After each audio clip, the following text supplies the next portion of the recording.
Hello there, and welcome to Earth Before Light, the place where we let curiosity wander without a timer and give big questions the time they deserve. This isn't the sort of space for rushing through bullet points or hurrying to the end. Wherever you are, morning light spilling across your desk or night settling in around your room, we're sharing the same instant now. And inside this quiet, a single question knocks gently and waits. The kind that can sit in the back of your mind for years and then suddenly demand your full attention. What if Earth is a test, not a figure of speech? A real, deliberate test, designed, observed, and quietly graded, maybe by a higher intelligence that assembled everything we call life. Maybe by ancient powers we once named as gods. Maybe by a civilization so far beyond us that their motives are invisible. Or, strangest of all, by us from the future, building a stage for our own ancestors and watching how the story unfold. You might have felt this before, in flashes, the way life sometimes seems arranged. Coincidences that fit a little too well. A person entering your world at the exact moment you needed them. A detour that forced you to ask who you really are. We call it randomness, luck, fate. But if this is a test, those moments could be variables placed with intention. A test in the real world isn't blue books and ticking clocks. It's a quiet measurement. What you learn when you don't realize you're learning. How you respond under pressure. Who you become when no one's telling you what right looks like. And perhaps each of us is sitting a slightly different exam, tuned so precisely to our lives that we don't notice the tailoring. So what is being measured? Survival, morality, empathy, cooperation, or something we haven't named yet, some hidden constant that only reveals itself over time. If there are proctors, they're careful to stay out of sight. Because the moment we know we're observed, we perform. When we don't, we reveal. Before we wander too far into speculation, breathe. Don't chase the answer yet. Just hold the question in the background like a gentle drone note, changing how you hear everything else. Watch what shifts in the way you carry your choices, your frustrations, and your kindnesses if, even for a night, you try on the idea that Earth is a test. If you enjoy this calm, thoughtful pace, a place where curiosity can stretch and your mind can rest, consider subscribing so these stories can keep you company when you need them most. If Earth is a test, then the room we're sitting in seems precisely prepared. Our planet isn't just habitable, it's calibrated. We orbit in a band of distance that's neither a kiln nor an icebox. The Goldilocks zone, where liquid water can persist. Our magnetic field wraps around us like an unseen cloak, deflecting solar wind that would strip the atmosphere bare. Seasons arrive with enough rhythm for life to plan and adapt, but not so violently that every year is a lottery. Even the tilt of our axis and the pull of our moon read like careful dials. Tides breathe through the coastlines, mixing oceans, shaping where nutrients flow, perhaps nudging early life to explore new edges. Day and night trade places on a clock steady enough to train circadian rhythms. Those quiet clocks inside every creature that decide when to wake, feed, heal, and sleep. If you look at these conditions as instructions rather than coincidences, a different picture appears. Someone or something set the knobs so the test could run. The questions wouldn't just be about survival in chaos. They'd be about what we choose to do inside stability. What do we create when we're not busy going extinct? How do we treat each other when resources are neither constant famine nor constant feast, but a shifting mix that reveals our character under pressure? Maybe the real exam unfolds in those transitions, lean years and abundant years, and in how we respond to both. Scarcity asks if we can share. Plenty asks if we can restrain ourselves. Predictability gives us space to cooperate. Unpredictability asks whether we will. And because no two lives are identical, it's as if each of us receives a personalized paper. Same principles, different variables. Some measurements would be slow, almost invisible, like watching empathy spread through families and communities the way a forest canopy knits itself leaf by leaf. Others would be sharp, storms, losses, failures that test our reflexes and reveal the stories we live by.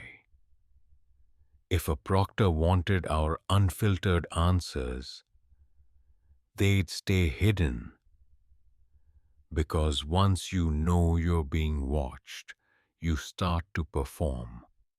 When you don't, you reveal. So, hold the question a little closer. If these settings aren't accidents, what are they inviting from us?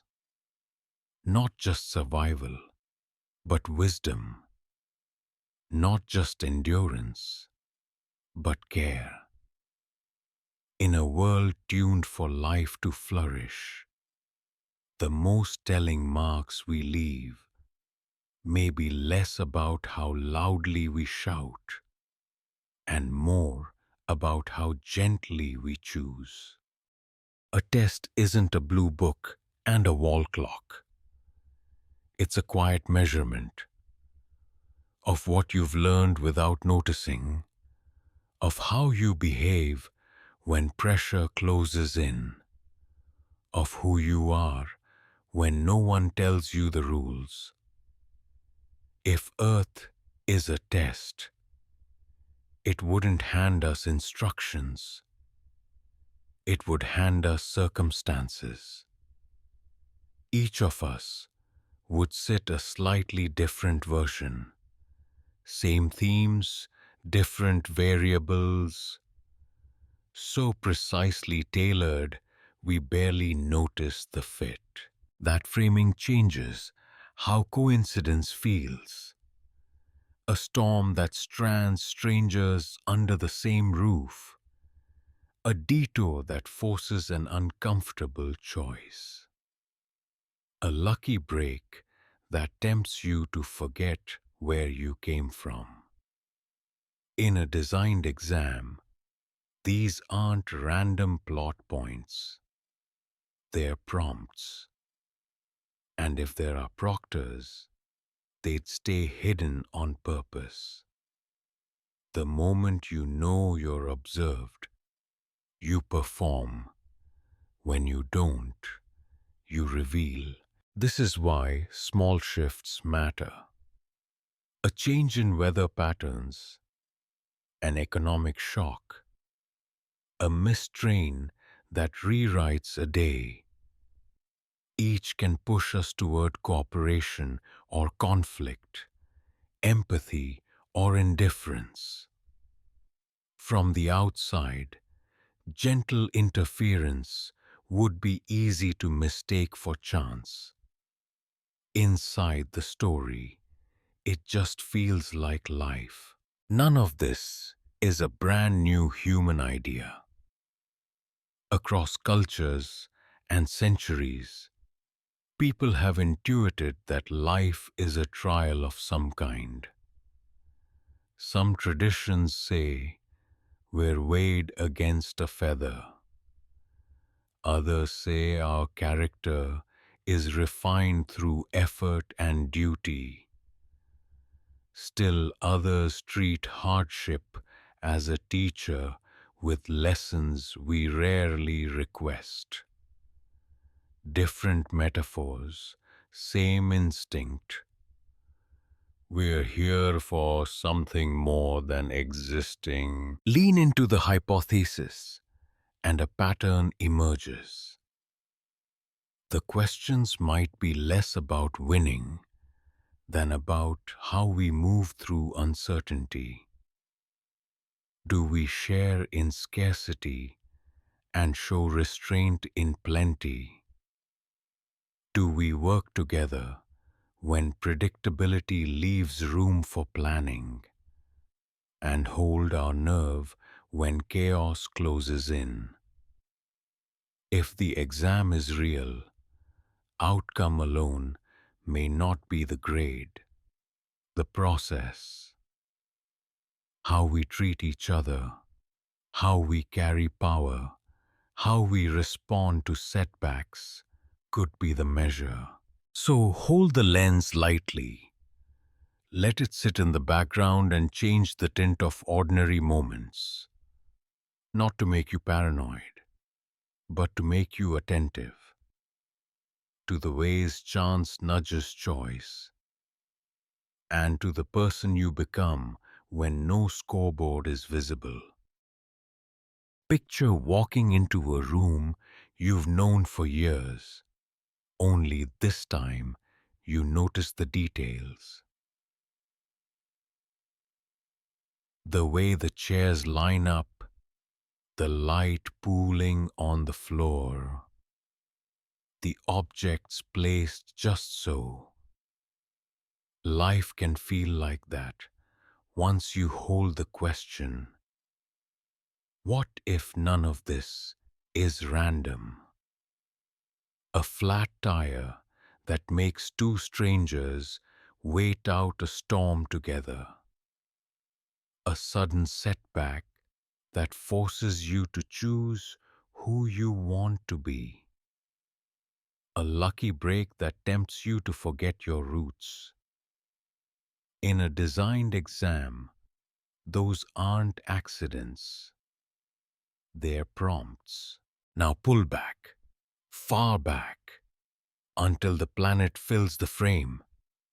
Continents, oceans, the thin blue line of air, and inside it all, billions of lives happening at once.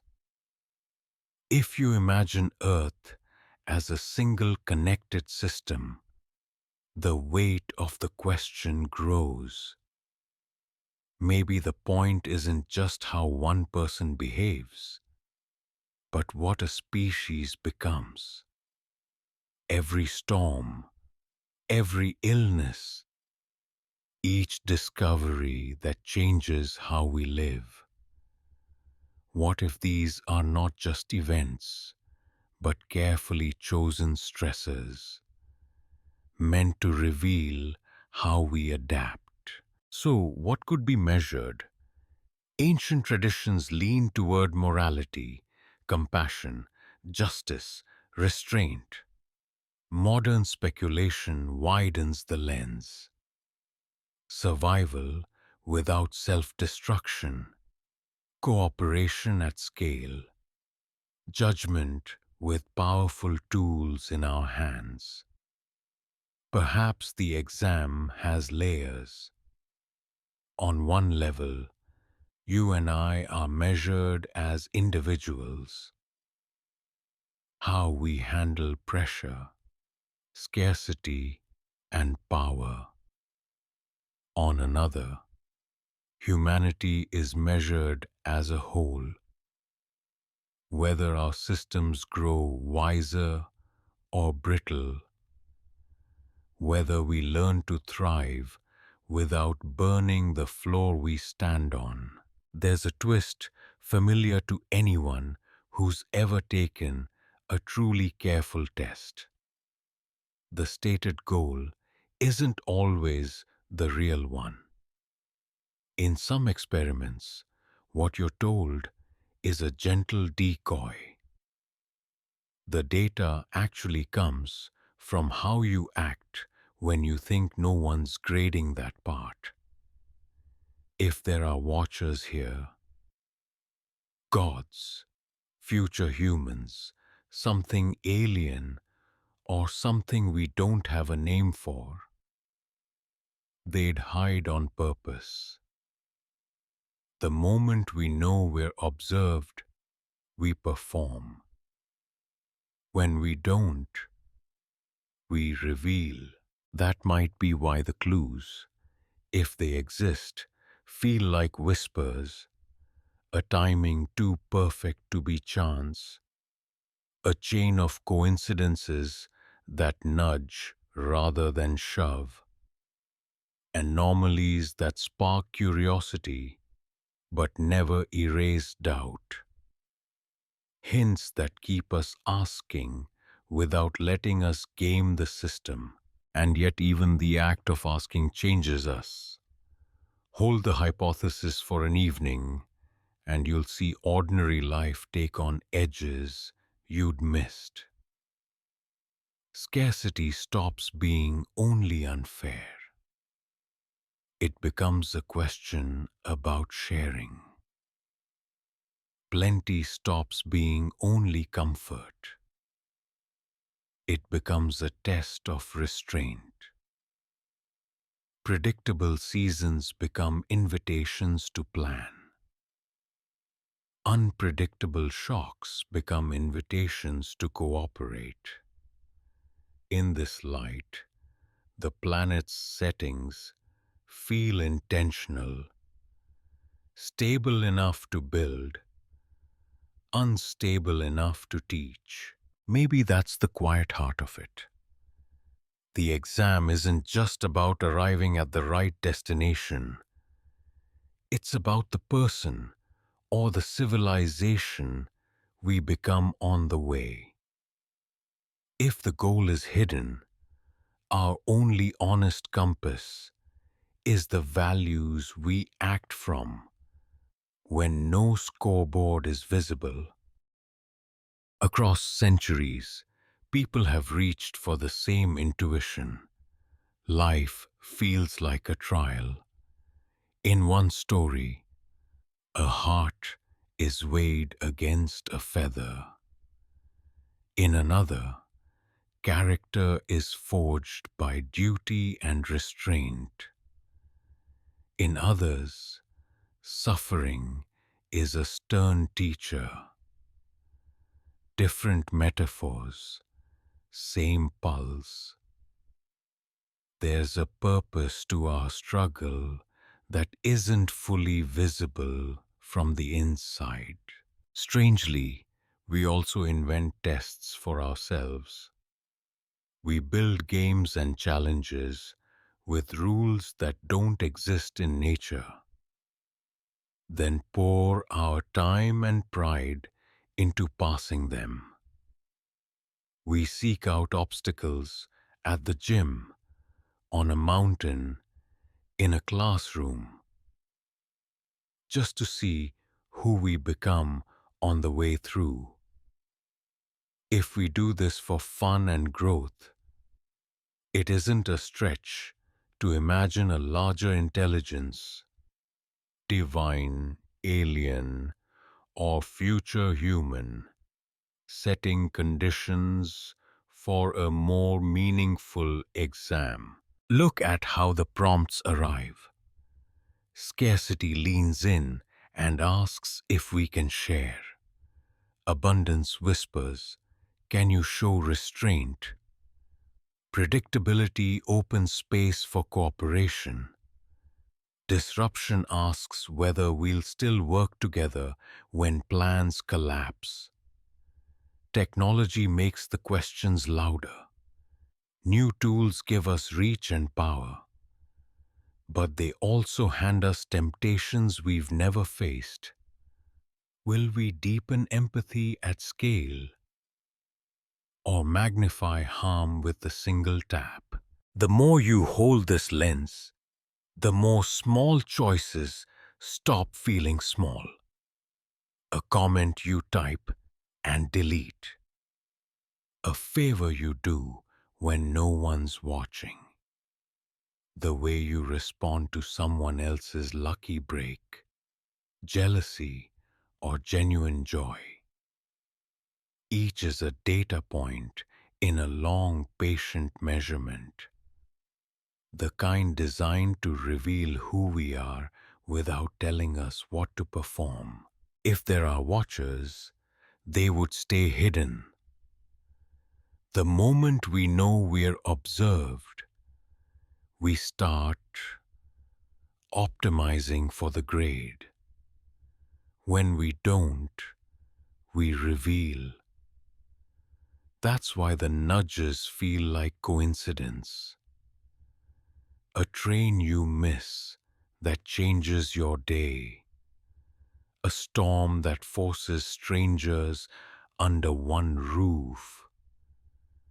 A timely kindness that pivots a life.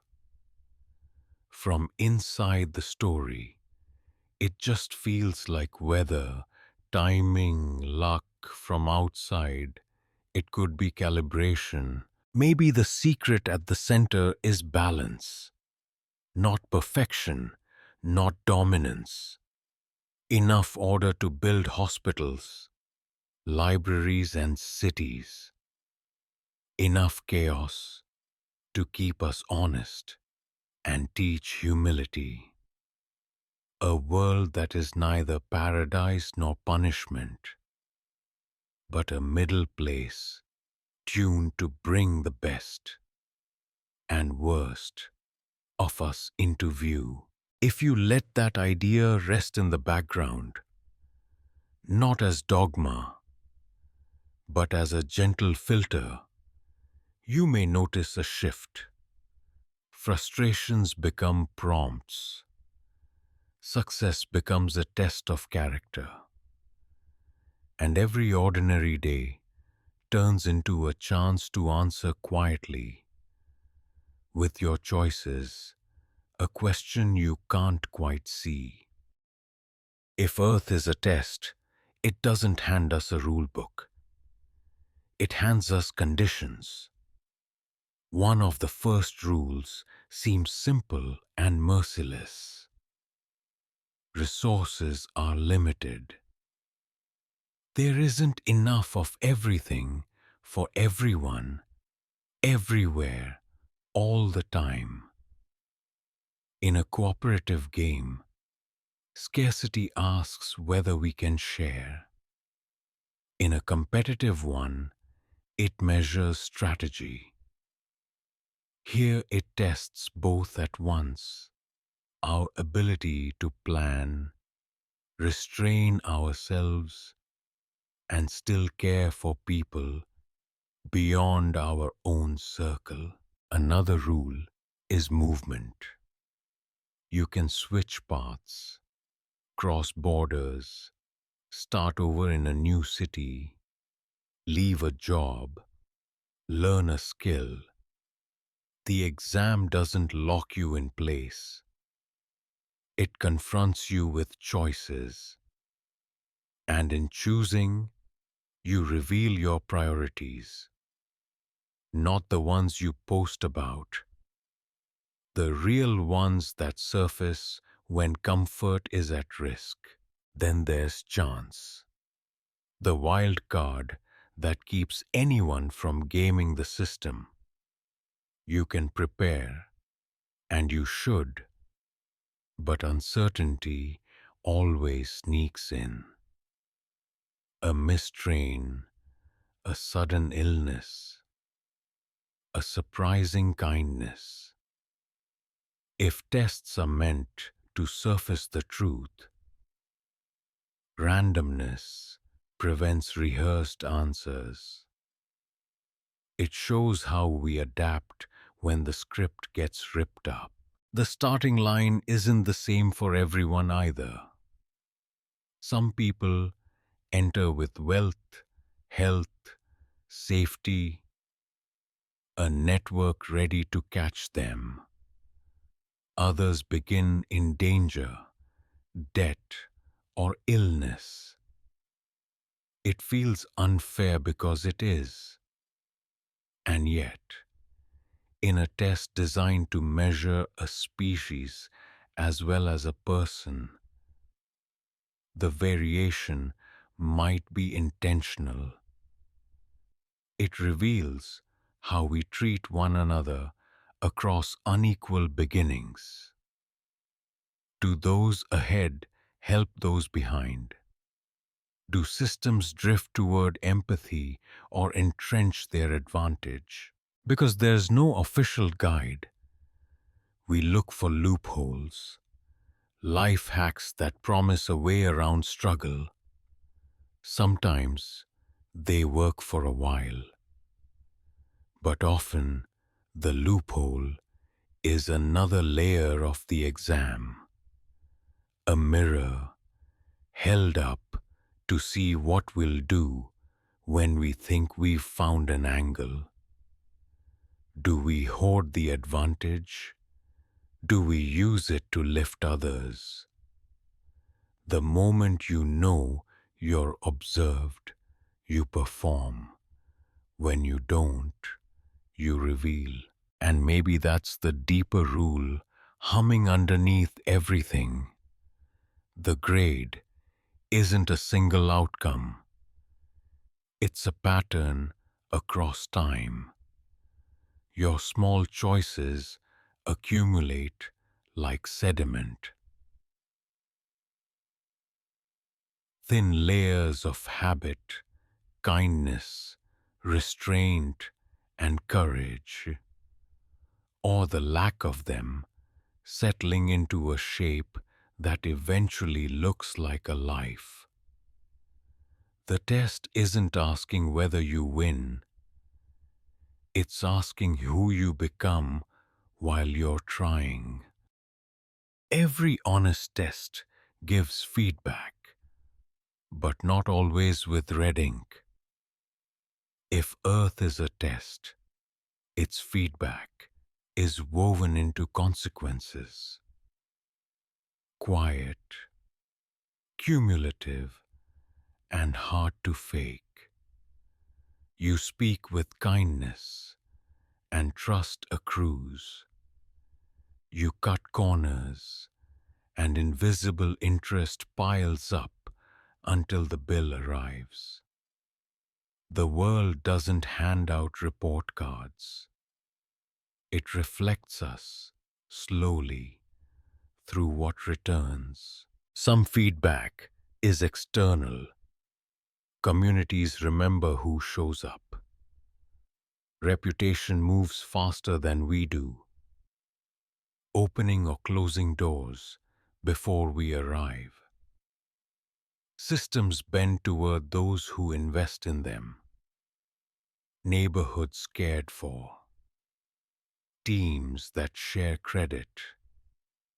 Friendships watered by attention. Other feedback is internal and more intimate. The knot in your stomach after a petty lie. The lightness after you make a hard thing right.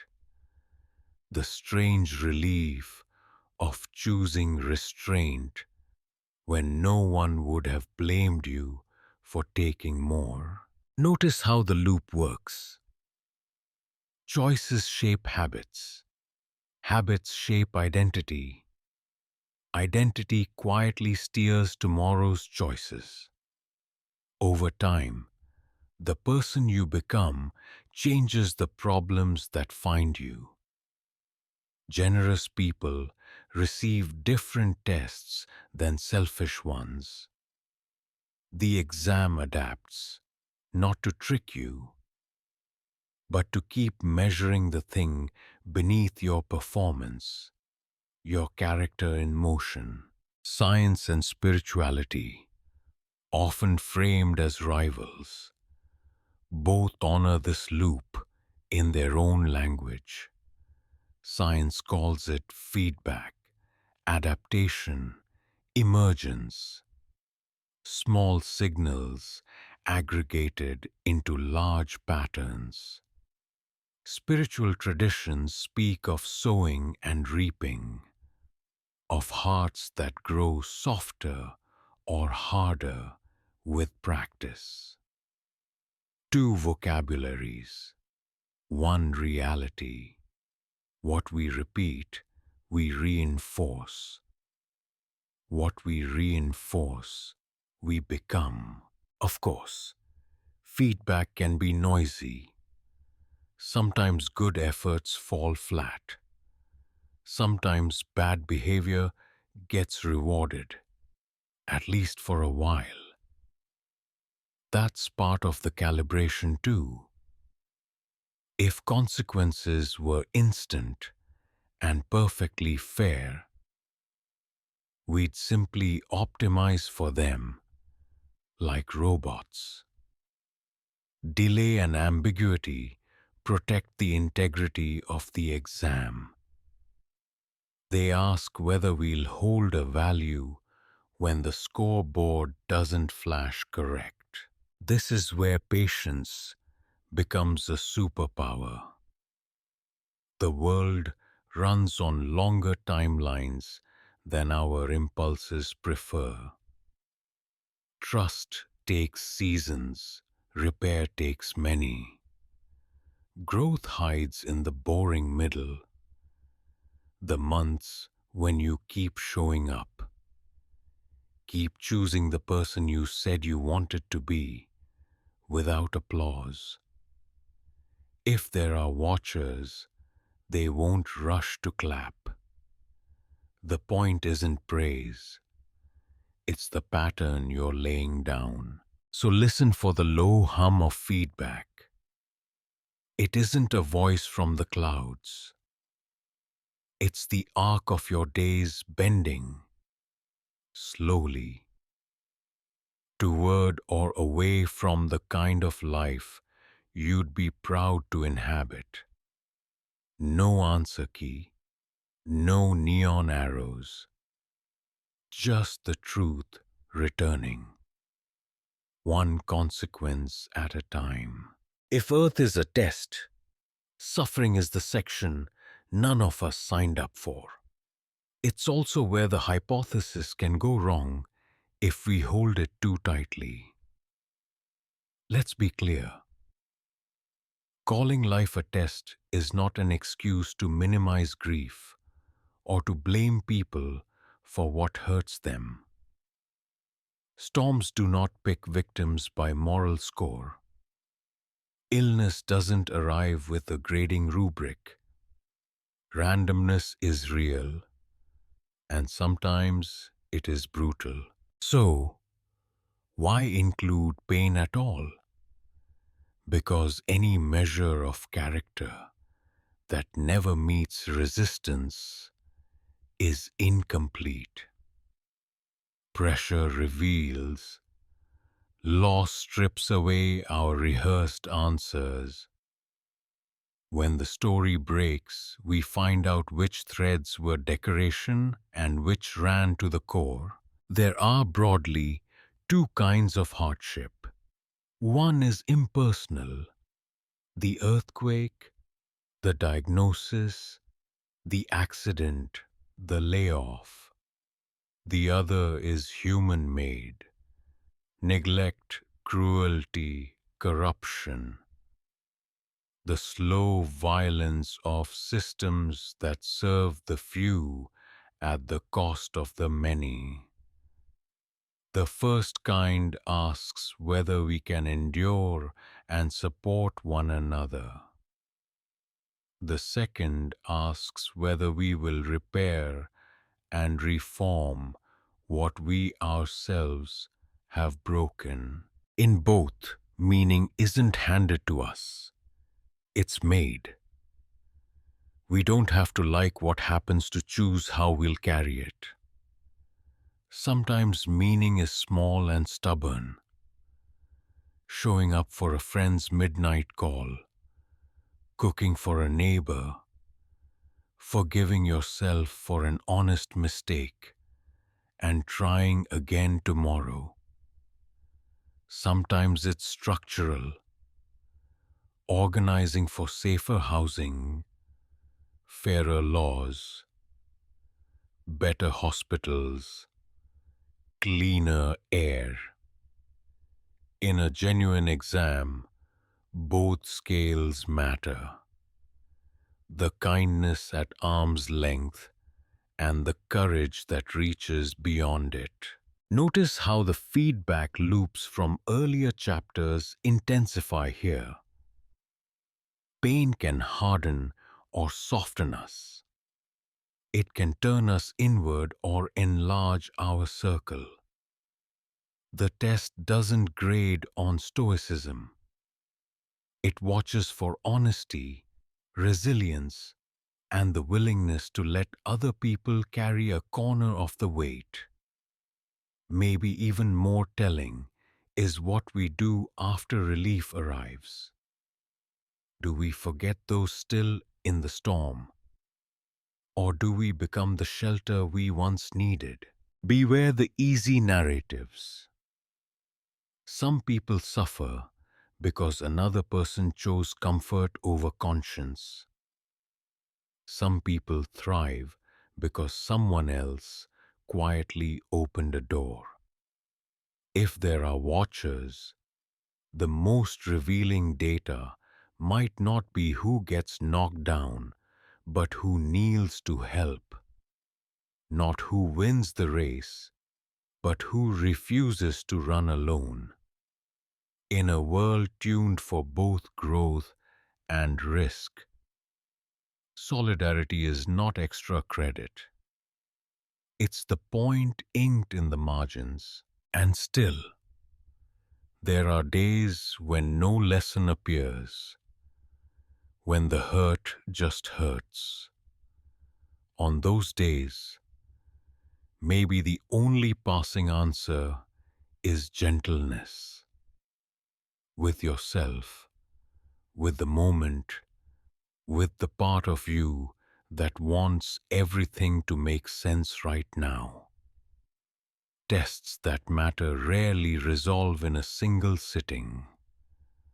They unfold across seasons, and the grade is a pattern, not a moment. Hold the question softly then. When pain enters the room, who are you becoming in your response?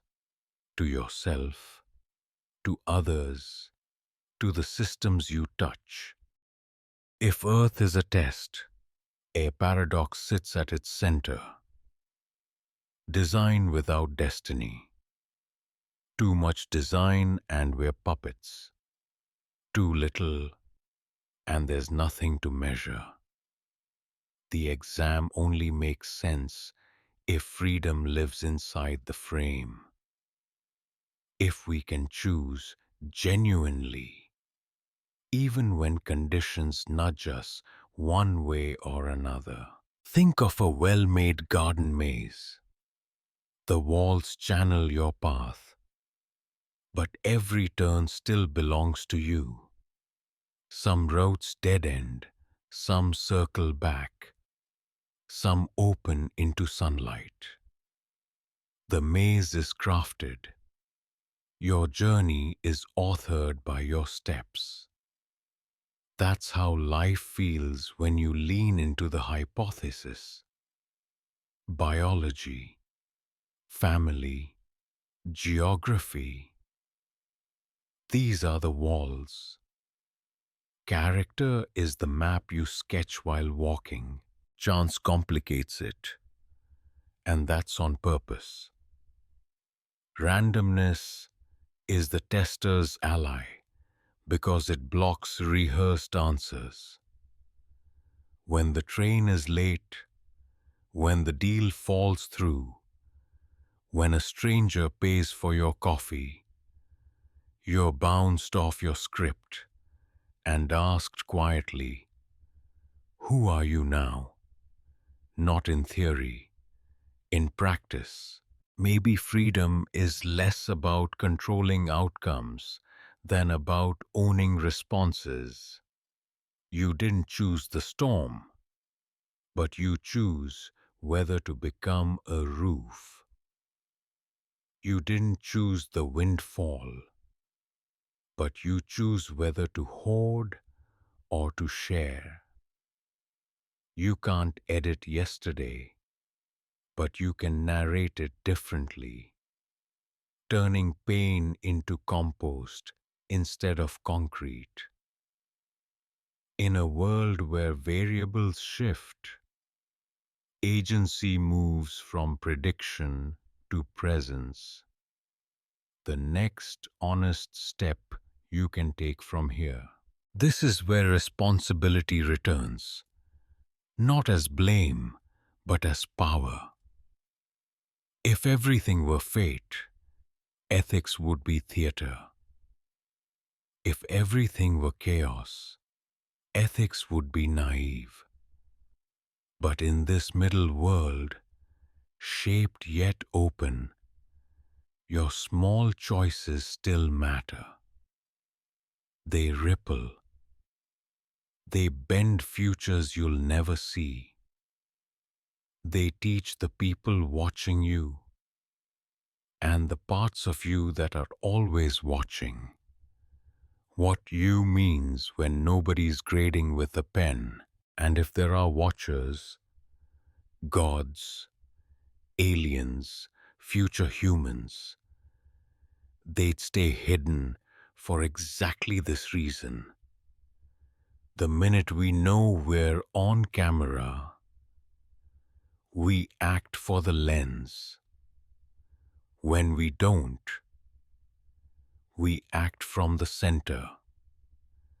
And the center is what any honest measure wants to meet. So hold the paradox without trying to solve it. The frame may be designed. The path is still yours.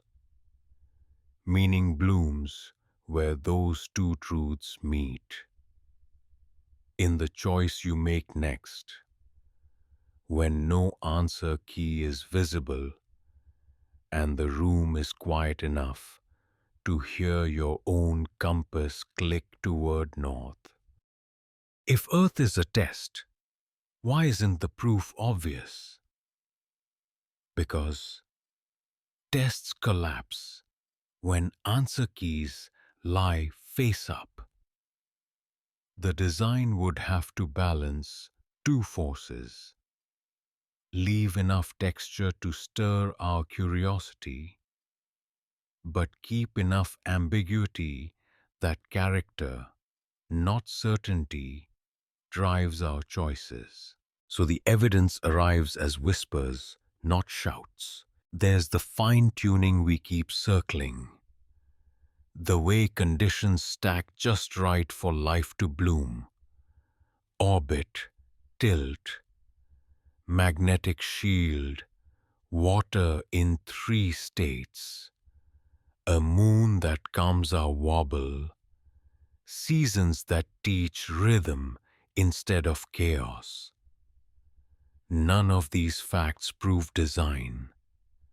Together, they feel like a room set up for a particular kind of conversation. You can call that physics. You can also acknowledge how strangely hospitable the syllabus is. There are the coincidences that braid ordinary days.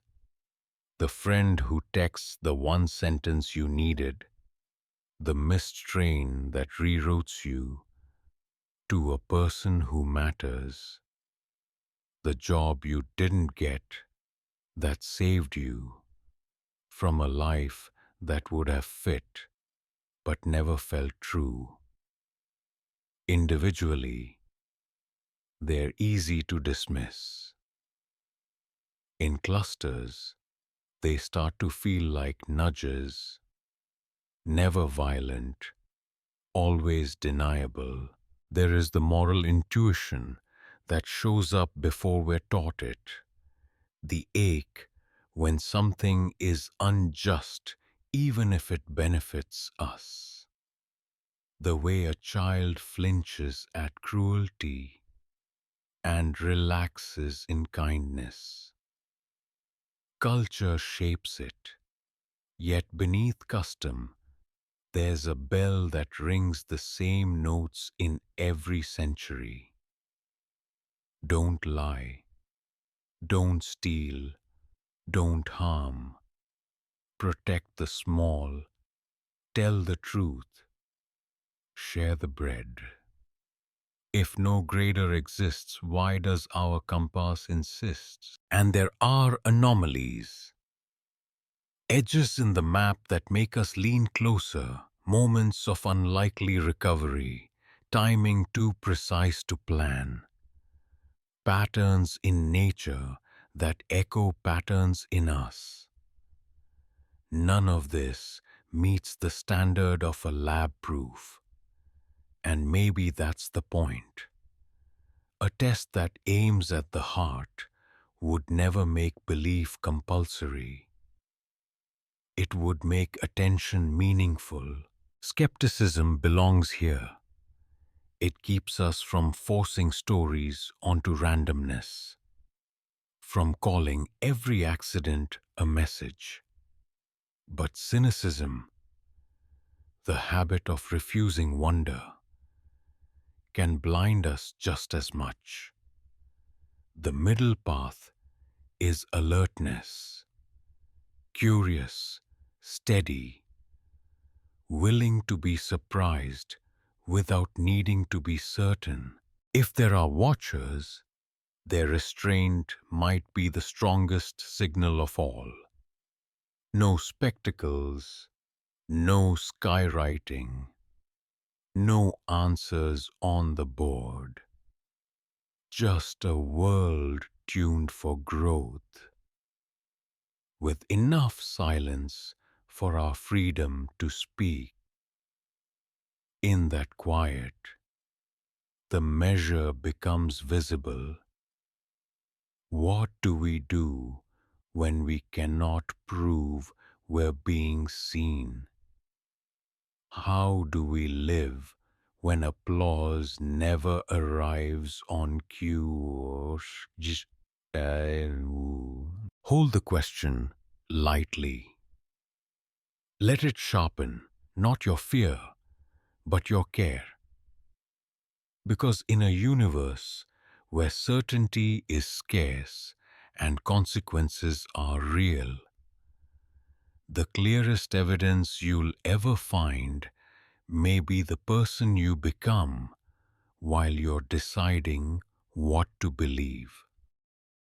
If Earth is a test, technology is the extra credit and the trick question at once. Tools extend our reach.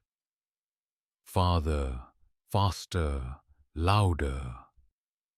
But they don't decide where we reach. We do. A hammer builds a home or breaks a window. A network spreads comfort or cruelty. An algorithm can widen opportunity or quietly encode a door that only opens for a few. Technology is an amplifier of the hand that holds it and the heart that directs it. That's why every breakthrough arrives with a second quieter question. Will we become proportionally wiser as we become more capable? Fire shepherded into hearts becomes warmth, bread and steel. Fire let loose becomes ash maps on satellite images. The invention itself is never the whole story. The story is what our judgment does with it, the limits we choose, and the limits we refuse to see. Notice how the earlier feedback loops intensify here. Power collapses, distance. One thoughtless post can ripple through 1,000 lives before breakfast. One generous decision inside a company can lift families you'll never meet. The lag between cause and effect shrinks. But the moral lag, our ability to foresee consequences, often doesn't. The test presses closer. Will we slow down enough to match capability with conscience? There's a tempting shortcut. Outsource ethics to efficiency. If it scales, if it's profitable, if it's clever, ship it. But the exam seems calibrated against that reflex. Delayed consequences still arrive. Externalities come home. Data remembers what we'd prefer to forget. In a world where tools multiply our choices, restraint becomes a form of intelligence, and transparency becomes an act of care. And then there's alignment, the quiet art of pointing power at something worth magnifying. Communities do this when they set guardrails. Privacy by default, harm audits before launch, red team rehearsals for failure, kill switches that actually kill. Individuals do it when they practice friction on purpose. The pause before sharing, the question, who pays the price? The decision to build for the least powerful first. None of this earns applause on a product roadmap. All of it earns signal in the long measurement. If there are watchers, maybe this is the chapter they lean in for. Not because rockets and code are impressive, though they are, but because power finally makes our inner life measurable at scale. With a match in your hand, your character is visible against the light of what you choose to set on fire. So treat capability like a mirror. Ask it what it's showing you. If it reflects impatience, slow down. If it reflects vanity, share credit. If it reflects fear, tell the truth anyway. The goal is not smaller tools. It's larger wisdom. the kind that remembers we're building the future's weather right now. Hold the match with care, aim the amplifier well, and in the quiet, after the launch or the send button, listen for the feedback only you can hear, the sound of your compass, clicking, however softly, toward north. If Earth is a test, nature is the chalkboard, quietly covered with notes we walk past every day. Forests, rivers, reefs, and grasslands keep teaching the same lesson in different handwriting. Life runs on patterns, cycles, feedback, limits, renewal. First, cycles over straight lines. Water doesn't finish, it returns. Seasons don't advance, they turn. Healthy systems loop energy and matter through many hands. Nothing important moves only one way. When we insist on linear stories, extract, use, discard, our piles grow at one end and our emptiness grows at the other. Nature's question is gentle and relentless. Can you design like rain, giving, returning, moving on? Second, diversity is not decoration, it's resilience. Monocultures are efficient, right up until they aren't. A single pest, a single drought, a single market wobble, and the whole field tilts. Mixed communities absorb shock. In forests, prairies, and tidal flats, difference is a safety net. The exam, hiding in plain sight. Do our neighborhoods, teams, supply chains, and ideas welcome enough variety to bend without breaking? Third, edges are fertile, where river meets sea, where forest meets meadow, where city meets park. These in-between places brim with life. The boundaries aren't weaknesses. They're sites of exchange.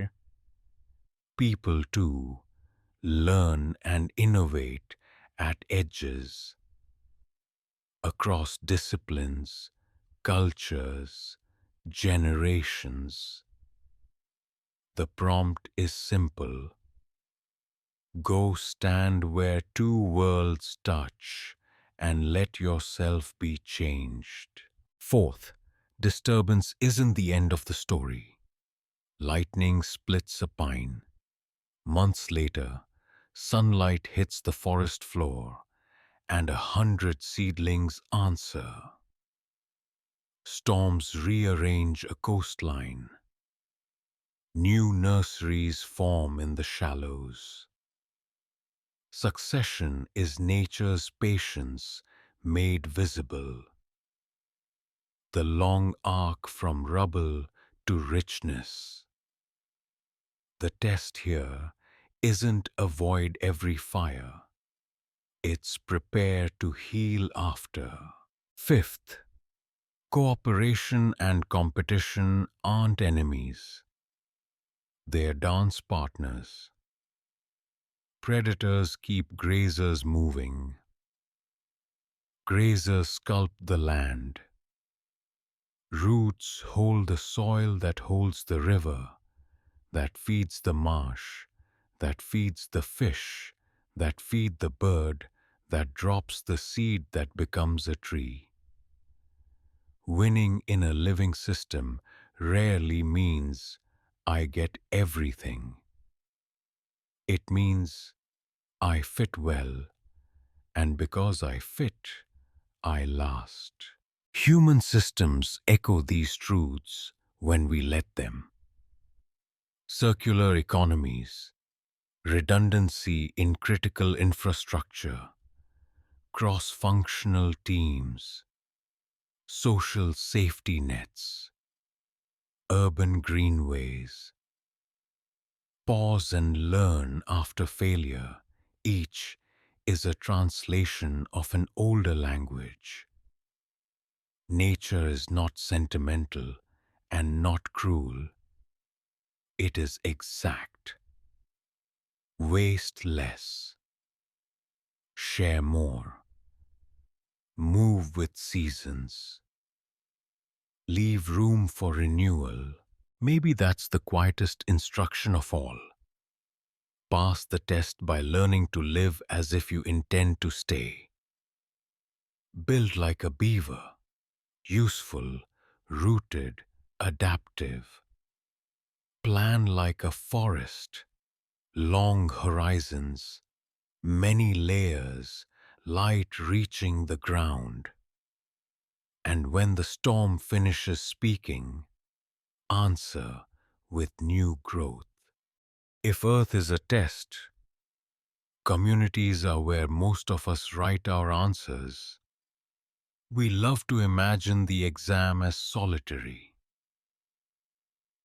One person, one set of choices.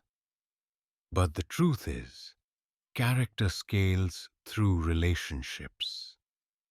Neighborhoods, workplaces, classrooms, congregations, online circles. Each is a tiny ecosystem that either amplifies our better impulses or trains our worst ones until they feel normal. Culture is memory turned into habit. It's the way a group says without printing a rule book, "This is how we do things here." Show up late, we notice, or we don't. Spread a rumor, we laugh, or we wince. Share credit, we celebrate, or we quietly resent. Over time, those micro reactions teach all of us what passing looks like. The test isn't secret, it's ambient. Design matters. Communities can tilt the floor toward care or away from it, often with small choices. Defaults that favor privacy and consent. Meetings with a chair reserved for the person most affected by the decision, not the one with the loudest title. Budgets that treat prevention as seriously as repair. Rituals, weekly check-ins, open books, shared meals that turn strangers into people who hesitate before harming each other. Justice lives here too, in the gritty middle between ideals and outcomes. Punishment alone teaches fear and secrecy. Permission alone invites repeat harm. Communities that pass harder questions learn repair. Truth-telling, accountability, making victims as whole as possible, changing conditions so the wound is less likely to recur. It's slower than outrage and far less cinematic, which is why it's easy to skip, and precisely why it's part of the exam. Power circulates differently in healthy rooms. Leaders are stewards, not owners. Authority is transparent and revisable. Feedback flows uphill without retaliation. The spotlight rotates. The person with least power is not the person asked to carry the heaviest cost. None of this requires perfection. It requires practice and the humility to course correct when harm surfaces. Conflict isn't failure, it's data. In living systems, tension signals an edge where learning can happen. The question is not, can we avoid friction? But, can we metabolize it into wisdom? Good communities build muscle for this. Shared language, trained facilitators, cool-off periods, clear exits that preserve dignity, reunions that mean something. They know that trust grows in loops. Commitment, strain, repair, recommitment, and that skipping the repair step leaves hairline cracks that widen under pressure. And then there's belonging, the quiet permission to be seen without performing. It is not softness for its own sake. It's infrastructure for courage. People who feel held take wiser risks, tell truer truths, and extend more generous grace. Belonging shrinks the distance between intention and impact because people dare to admit when they blew it and try again in public. Maybe the watchers, if any, grade here most carefully, not on our slogans or our pristine principles, but on whether our rooms help ordinary people choose well on ordinary days. Because if goodness only appears in heroic bursts, it's theater. If it appears at 9:17 on a Tuesday, it's real. If Earth is a test, then story is the operating system we use to take it. Before laws or spreadsheets, we narrate. We tell ourselves who we are, what matters, who we includes, and how the world works. Those stories become shortcuts in the mind, fast, sticky, and powerful. Change the story, and you change the choices that feel possible. Every level of life runs on narrative. Individuals. I'm the kind of person who keeps promises. Families. In our house, we show up. Teams. We build for the least powerful first. Nations. Liberty means responsibility to each other. Markets. Value includes what we cannot invoice. When a story is true enough and told often enough, it hardens into culture. Automatic behaviors that no longer require announcements. But stories can also shrink the room. People like them can't be trusted. If I don't win, I don't exist. Harm that pays is not harm. These scripts narrow empathy, justify shortcuts, and make cruelty look efficient.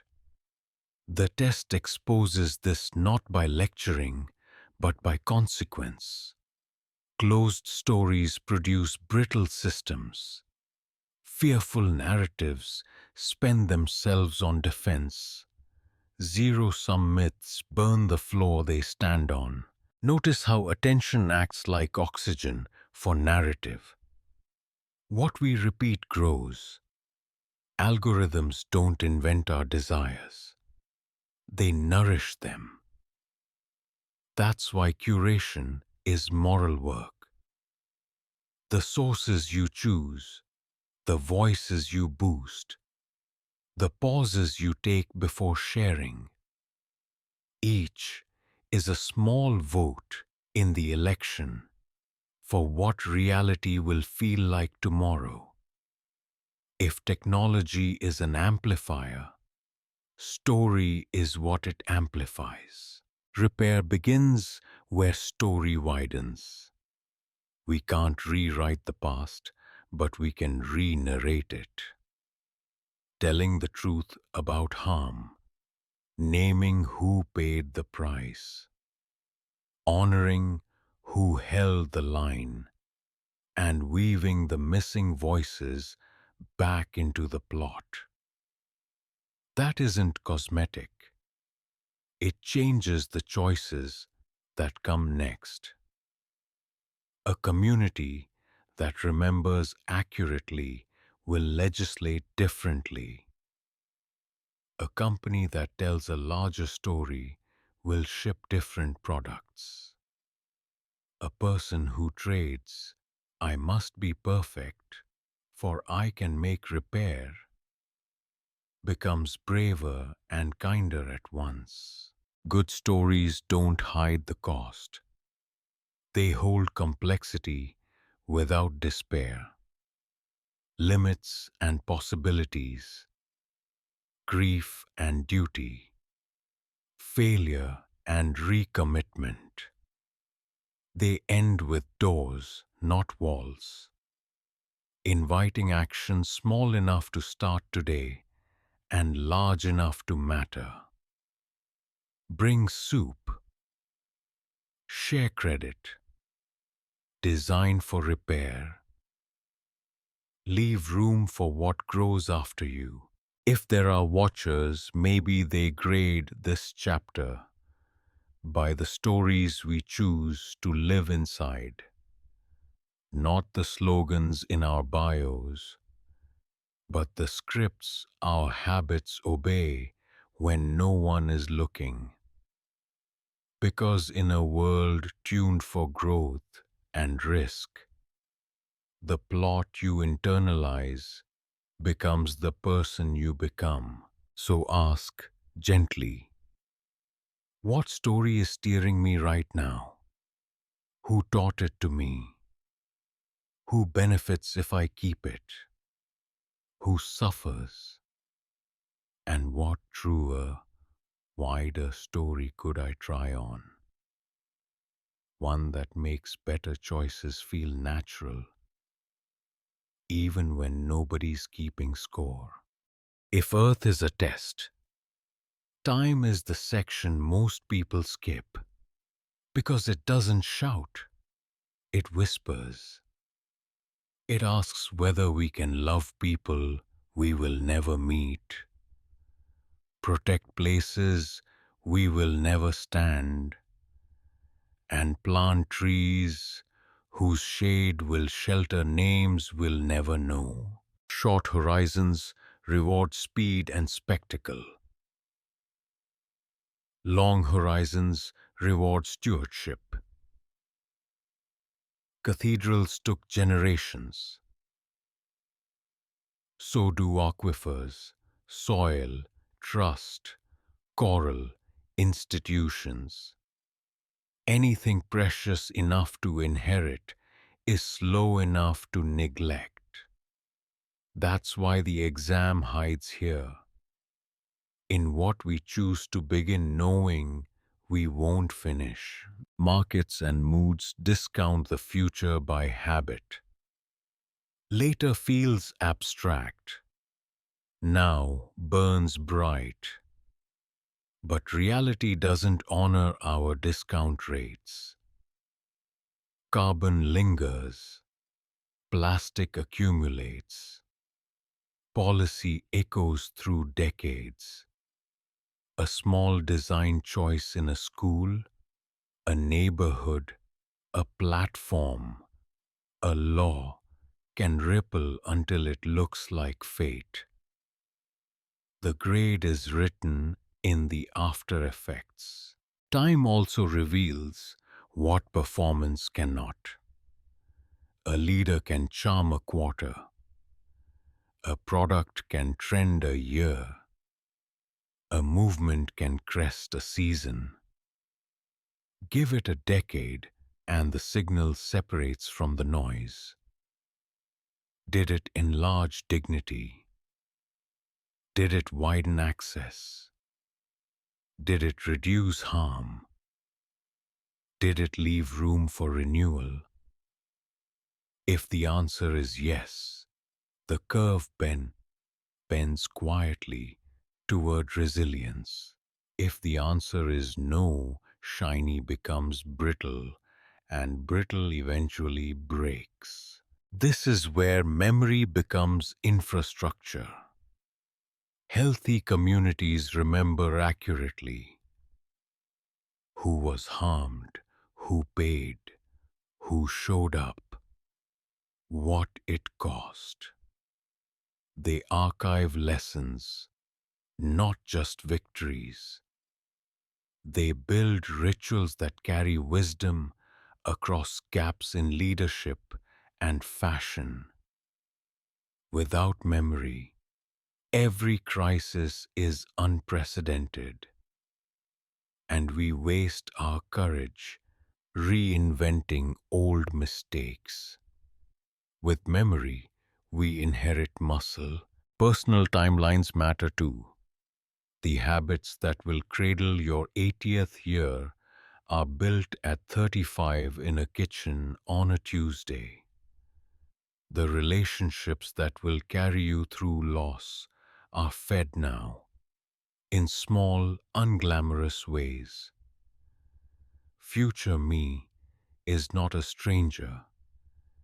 It's the person today is creating. In a test about becoming, patience is not passivity. It's precision across years. So how do we answer time's question? Build for repair, not merely for launch.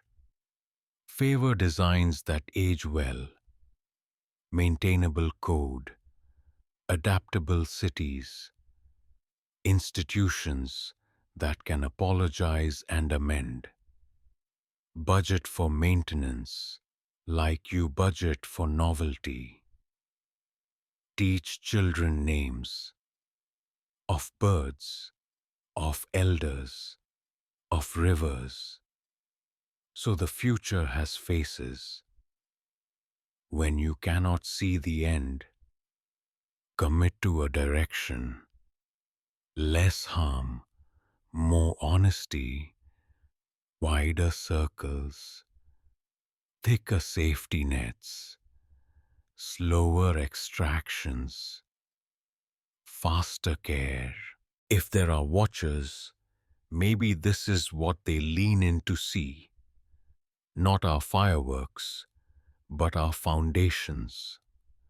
Not our slogans, but our systems. Not this quarter's line, but the line that threads generations. Because anyone can start a fire. Fewer can tend a flame that warms, year after year, without burning the house down. Hold the long view, the way sailors hold a star, steady enough to steer by, humble enough to correct when currents push, and when impatience barks, answer with a practice you can repeat tomorrow. If Earth is a test, humility and wonder are the two instruments that keep our answers in tune. Humility tells us we don't know enough. Wonder tells us there's enough worth knowing to keep going. Together, they protect us from the twin failures of arrogance and apathy. I already know, and why bother? Humility starts with scale. Stand under a night sky and remember, Most of what exists will never know your name, and that's okay. You are not the center, which frees you from pretending to be. Humility also scales down to the intimate, being willing to say, I was wrong, to change your mind in public, to let better data replace a cherished opinion. In an honest exam, correction isn't humiliation, it's progress. Wonder is humility's bright sibling. It keeps the world from flattening into chores and metrics. It's the lift in your chest when a child laughs at nothing but sunlight, the pause before a fern unfurls, the way a melody makes ordinary air feel charged. Wonder doesn't deny hardship. It widens the room so hardship isn't all that's there. And a widened room gives us options we couldn't see when we were staring at a single wall. Both habits sharpen judgment. Humility slows the hand that would press send just to win. Wonder slows the hand that would take simply because it can. Humility asks, what could I be missing? Wonder asks, what else might be possible? Between those questions, new paths appear, less harmful, more honest, kinder at the edges, and sturdier at the center. These virtues can be practiced, not just admired. Keep a changed my mind list. Track the times, curiosity improved an outcome. Learn the names of 5 living things on your block. Build a ritual that interrupts certainty. A weekly hour with people who disagree with you and won't be punished for saying so. Teach children to ask good questions and praise them for the ones that don't have neat answers. If there are watchers, perhaps this is the data they prize. Not flawless conclusions, but teachability. Not constant awe, but the willingness to be surprised without defensiveness. Because in a world tuned for growth, the person who can learn in public, apologize without collapsing, and protect the candle of wonder in a windy season is the person who keeps the experiment honest. Hold both then. Head bowed enough to see your feet, eyes lifted enough to see the stars. That posture won't solve every problem. It will help you walk through them without becoming hard. If Earth is a test, attention is the currency we answer with. What we notice grows. What we feed with time and focus becomes the atmosphere we all breathe. In an age built to fracture concentration, choosing where to look and where not to has become an ethical decision, not just a productivity tip. Attention shapes memory, and memory shapes meaning. A headline storm trains us to panic. A steady ritual of noticing small good adjusts our baseline toward courage. Algorithms are amplifiers, not parents.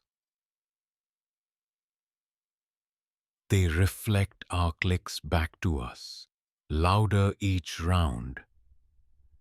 That means Curation is character. The sources you trust, the voices you boost, the jokes you tolerate, the rumors you refuse. Each is a small vote for the world tomorrow will feel like. There's a quieter layer too. Attention as presence. The way you put your phone down when someone tells you the third sentence, the one that actually matters. The way you listen past your turn to speak. The way you let a place introduce itself before you try to optimize it. Presence turns people from scenery into subjects. It returns dignity to moments that would otherwise pass unlived. Because we can't attend to everything, abstention matters. Starve the outrage loop. Don't feed cheap cruelty with your view. Decline the best performing lie. Leave the room where humor punches down. Algorithms can't metabolize a famine. They will pivot. And your nervous system, spared from constant alarm, will recover enough calm to care usefully about things that actually need you. Design can help. Add friction on purpose. A 30-second delay before reposting. A question that pops up. Who pays for this to spread? And requires a tap to continue. Build quiet hours into teams and homes.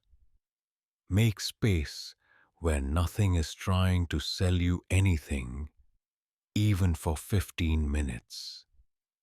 Attention, like a muscle, grows with thoughtful stress and fails under noise. This isn't an argument for retreat. It's an invitation to aim. Pay attention to the people who keep their promises off camera. To the neighborhoods repairing themselves one meeting at a time. To the boring systems, transit, clinics, libraries, whose reliability is the love story of a city. To the child or elder in front of you, whose whole afternoon can be saved by your undivided gaze. If there are watchers, maybe this is the line they underline. When everything asked to be seen, what did you choose to see? When profit begged for your panic, what did you choose to feed? In a test calibrated for growth, attention is both answer and teacher, narrowing the distance between the values we claim and the lives we live. If Earth is a test, perfection is a trap, and repair is the path. Perfection keeps us frozen, polishing our image, while the wound keeps bleeding. Repair moves, first toward the truth, then toward each other, then toward change. A good exam doesn't ask, "Did you never err?" It asks, "What did you do next?" Repair begins with accuracy. Tell the story whole. What happened? Who was harmed? What it cost? What part you played? Not the flattering edit. Not the, if anyone was offended, half apology. Precision is kindness here. because it lets the injured party know you understand the shape of the hurt. In a world tuned for growth, truth is anesthesia and the operating light at once. Next comes accountability, the part where we carry our share without theatrics. No spotlight, no bargain for quick absolution. Accountability is practical. Return what can be returned. Restore what can be restored. And accept reasonable consequences. When money is the smallest piece of the loss, say so. When time and attention are needed to rebuild trust, budget them like rent. Then comes prevention, the most loving form of apology. What changes so this is less likely to happen again? A checklist, a different default, a second set of eyes, a door someone else can open when power would have closed it. Individuals do this with routines and reminders. Communities do it with policy and design. The point isn't performative remorse, it's engineering fewer repeats. Repair is rarely linear. People heal at different speeds. New information surfaces. Intentions clash with impact. That's why humility and wonder from the last chapter are still instruments you'll need. Humility to revise your plan in public.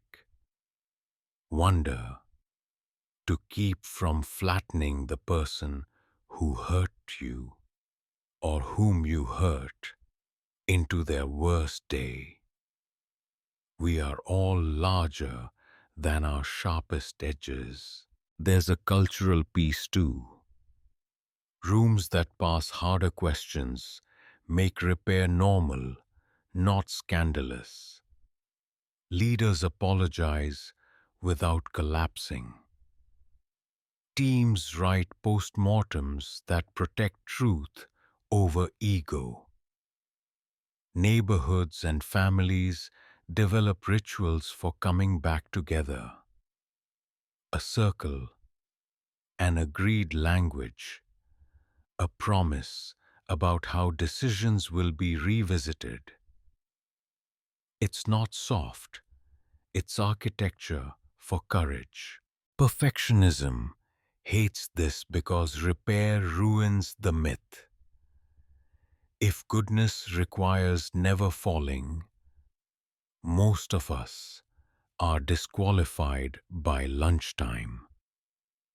Repair trades the myth for muscle. It turns failure into compost that can feed better choices next season. It teaches children and executives and nations that dignity is not the same as denial. If there are watchers, perhaps this is where they lean in, not when we shine without scratches, but when the crack shows and we choose to mend it in ways that make the vessel stronger. Kintsugi, but for policies, friendships, platforms, cities. Gold in the seam, not to hide what broke, but to honor what it taught us. So ask gently and concretely, what's the truest sentence I can say about what happened? What can I return or rebuild? What design change would make this rarer? Who else should hold the key? Then take the next modest step. Tests that matter are passed in increments, one honest repair at a time. If Earth is a test, the point isn't a perfect score. It's the person you become while answering. But here's the liberating twist. Even if it isn't a test, even if the universe is only particles and chance, the same choices still matter. Framing life as an exam simply gives weight a shape. It doesn't invent the weight. Try the lens and watch what shifts. Annoyances turn into prompts. Success becomes a character check. Power turns from a prize into an amplifier that makes your inner life audible at scale. Without any sky-written proof, your feedback loop is already here. How do people feel after you leave the room? What systems get sturdier because you passed through? Which habits grow in you when nobody's clapping? You won't get a final scorecard. No trumpet will announce you passed. The only mark you'll reliably see is the next honest step becoming clear. That's inconvenient and beautiful at once. It keeps you from optimizing for applause and nudges you to optimize for integrity, telling the truth when it costs, sharing when scarcity pinches, repairing when shame wants you to hide. This is also how to keep wonder from drifting into superstition. Don't force meaning onto every accident. Let meaning arise from your response. A missed train is not a message, but kindness to a fellow traveler is still a right answer. A lucky break isn't a blessing earned, but using it to open doors for someone else still earns signal in the long run.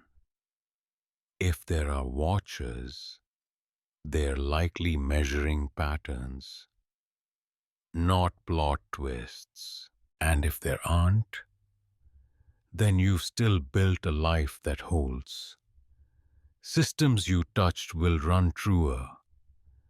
People you loved will carry strength you helped grow. Places you tended will welcome strangers you'll never meet. A good life doesn't require an invigilator. It requires a compass. Less harm, more honesty, wider we, is a compass that works under any sky. So stand in the ordinary and look around. The test, real or metaphorical, happens on Tuesdays at 9:17, not just during grand gestures. When you're tired, when no one is keeping score, when taking a breath before you speak would change the next 10 minutes for the better. Whether or not anyone is watching, you are.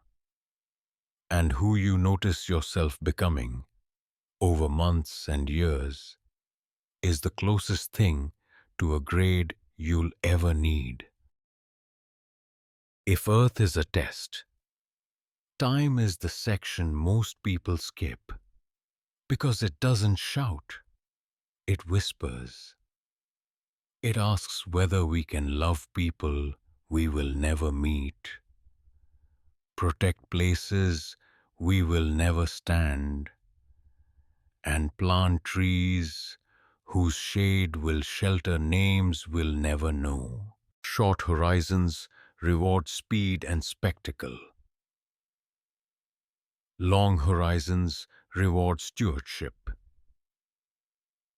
Cathedrals took generations.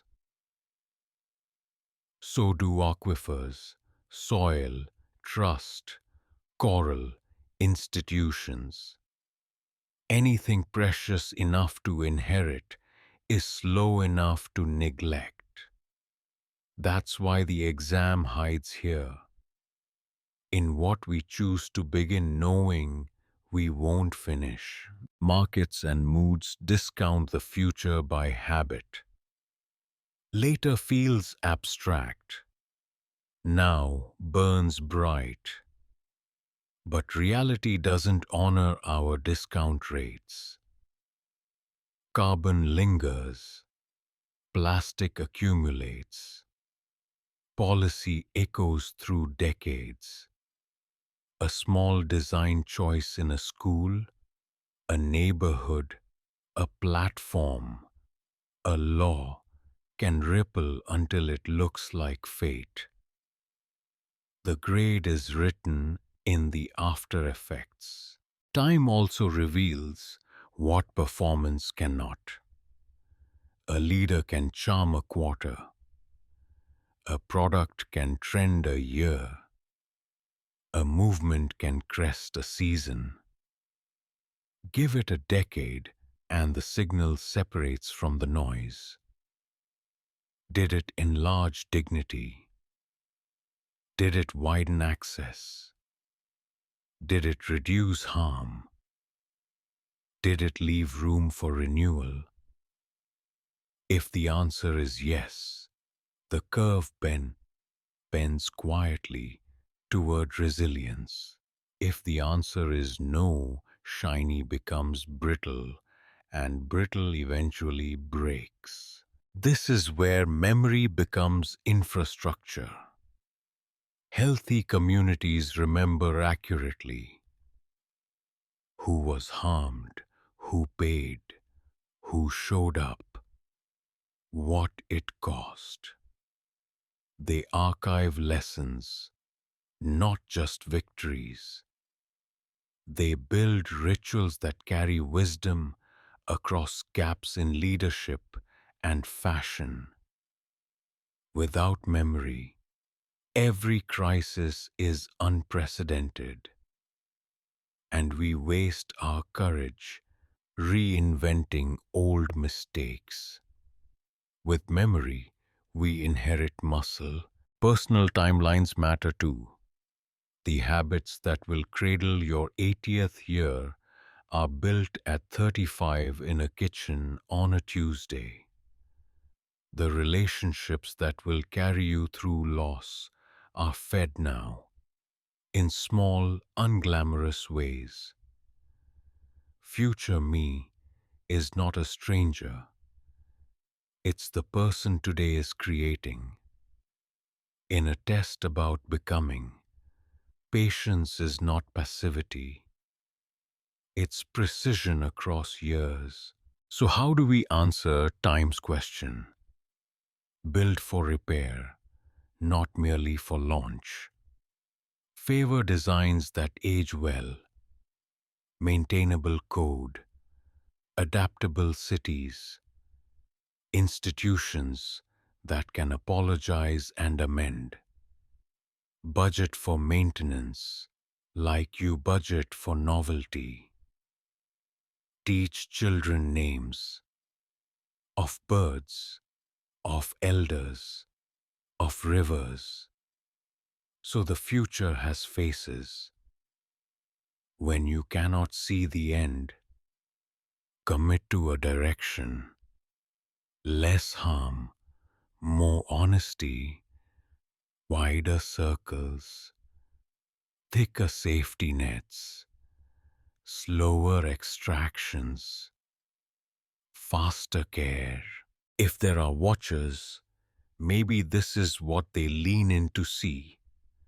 Not our fireworks, but our foundations. Not our slogans, but our systems. Not this quarter's line, but the line that threads generations. Because anyone can start a fire. Fewer can tend a flame that warms year after year without burning the house down. Hold the long view the way sailors hold a star, steady enough to steer by, humble enough to correct when currents push, and when impatience barks, answer with a practice you can repeat tomorrow. If Earth is a test, communities are where most of us write our answers. We love to imagine the exam as solitary. One person, one set of choices. But the truth is, character scales through relationships. Neighborhoods, workplaces, classrooms, congregations, online circles. Each is a tiny ecosystem that either amplifies our better impulses or trains our worst ones until they feel normal. Culture is memory turned into habit. It's the way a group says without printing a rule book, "This is how we do things here." Show up late, we notice, or we don't. Spread a rumor, we laugh, or we wince. Share credit, we celebrate, or we quietly resent. Over time, those micro reactions teach all of us what passing looks like. The test isn't secret, it's ambient. Design matters. Communities can tilt the floor toward care or away from it, often with small choices. Defaults that favor privacy and consent. Meetings with a chair reserved for the person most affected by the decision, not the one with the loudest title. Budgets that treat prevention as seriously as repair. Rituals, weekly check-ins, open books, shared meals that turn strangers into people who hesitate before harming each other. Justice lives here too, in the gritty middle between ideals and outcomes. Punishment alone teaches fear and secrecy. Permission alone invites repeat harm. Communities that pass harder questions learn repair. Truth-telling, accountability, making victims as whole as possible. Changing conditions so the wound is less likely to recur. It's slower than outrage and far less cinematic, which is why it's easy to skip, and precisely why it's part of the exam. Power circulates differently in healthy rooms. Leaders are stewards, not owners. Authority is transparent and revisable. Feedback flows uphill without retaliation. The spotlight rotates. The person with least power is not the person asked to carry the heaviest cost. None of this requires perfection. It requires practice and the humility to course correct when harm surfaces. Conflict isn't failure, it's data. In living systems, tension signals an edge where learning can happen. The question is not, can we avoid friction? But, can we metabolize it into wisdom? Good communities build muscle for this. Shared language, trained facilitators, cool-off periods, clear exits that preserve dignity, reunions that mean something. They know that trust grows in loops. Commitment, strain, repair, recommitment, and that skipping the repair step leaves hairline cracks that widen under pressure. And then there's belonging, the quiet permission to be seen without performing. It is not softness for its own sake. It's infrastructure for courage. People who feel held take wiser risks, tell truer truths, and extend more generous grace. Belonging shrinks the distance between intention and impact because people dare to admit when they blew it and try again in public. Maybe the watchers, if any, grade here most carefully, not on our slogans or our pristine principles, but on whether our rooms help ordinary people choose well on ordinary days. Because if goodness only appears in heroic bursts, it's theater. If it appears at 9:17 on a Tuesday, it's real. If Earth is a test, perfection is a trap, and repair is the path. Perfection keeps us frozen, polishing our image, while the wound keeps bleeding. Repair moves, first toward the truth, then toward each other, then toward change. A good exam doesn't ask, "Did you never err?" It asks, "What did you do next?" Repair begins with accuracy. Tell the story whole. What happened? Who was harmed? What it cost? What part you played? Not the flattering edit. Not the, if anyone was offended, half apology.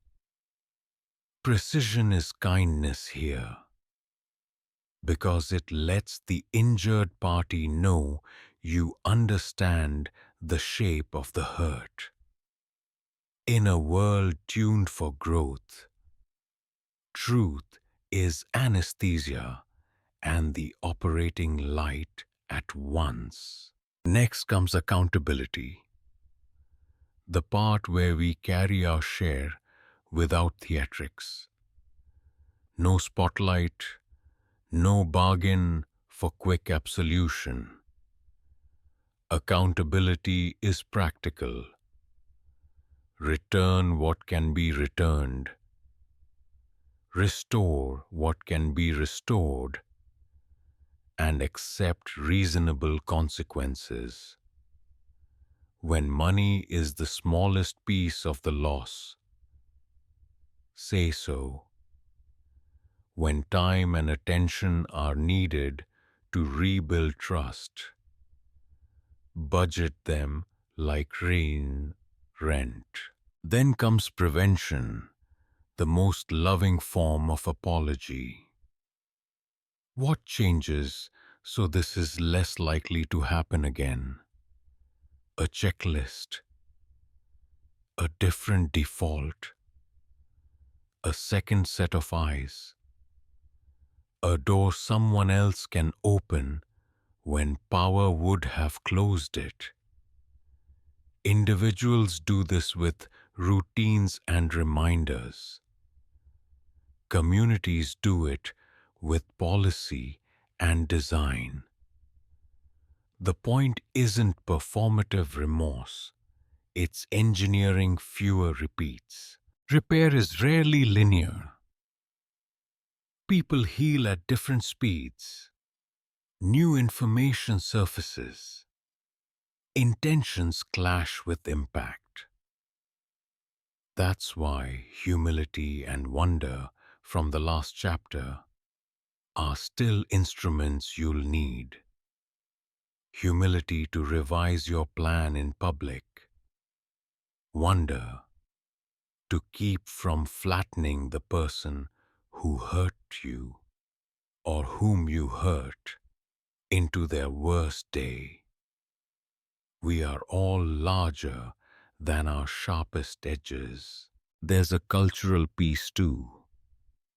Rooms that pass harder questions make repair normal, not scandalous. Leaders apologize without collapsing. Teams write postmortems that protect truth over ego. Neighborhoods and families develop rituals for coming back together. A circle, an agreed language, a promise about how decisions will be revisited. It's not soft, it's architecture for courage. Perfectionism hates this because repair ruins the myth. If goodness requires never falling, most of us are disqualified by lunchtime. Repair trades the myth for muscle. It turns failure into compost that can feed better choices next season. It teaches children and executives and nations that dignity is not the same as denial. If there are watchers, perhaps this is where they lean in, not when we shine without scratches, but when the crack shows and we choose to mend it in ways that make the vessel stronger. Kintsugi, but for policies, friendships, platforms, cities. Gold in the seam, not to hide what broke, but to honor what it taught us. So ask gently and concretely, what's the truest sentence I can say about what happened? What can I return or rebuild? What design change would make this rarer? Who else should hold the key? Then take the next modest step. Tests that matter are passed in increments, one honest repair at a time. If Earth is a test, there's no bell at the end, no neat stack of papers, no teacher clearing a throat. There's only a morning when you notice that the person brushing their teeth in your mirror is steadier than the one who began. The questions are mostly the same: love, loss, power, time. But your answers land softer, truer, more aligned with the compass you've been tuning in the dark. Graduation, if it exists, is daily and unspectacular. It looks like telling the truth before you're cornered, sharing when you could take more and no one would know, repairing quickly instead of hiding slowly, holding the long view when haste is fashionable, using tools to widen dignity rather than your shadow, carrying attention like water to places that grow good because you visited. Maybe we never find out whether anyone was watching. Maybe the watchers were real and patient. Maybe there was only the echo of our choices threading outward through other lives. Either way, a life lived as if it mattered does something mathematics can't fully name. It leaves behind weather, calmer rooms, sturdier systems, people who breathe easier because you were here. It teaches the next traveler a better story to stand inside. So keep the lens gently. Don't force meaning onto every accident. Let meaning bloom from your response. Don't chase a perfect score. Practice honest repair. Don't wait for applause. Build foundations that won't need it. When you have power, aim it. When you have enough, share it. When you don't know, say so and learn in public. When you're tired, rest without quitting the values that made you tired. And if you ever doubt whether it's working, zoom out, ask the long questions. Are you more patient than last year? More precise with the truth? Quicker to listen? Slower to harm?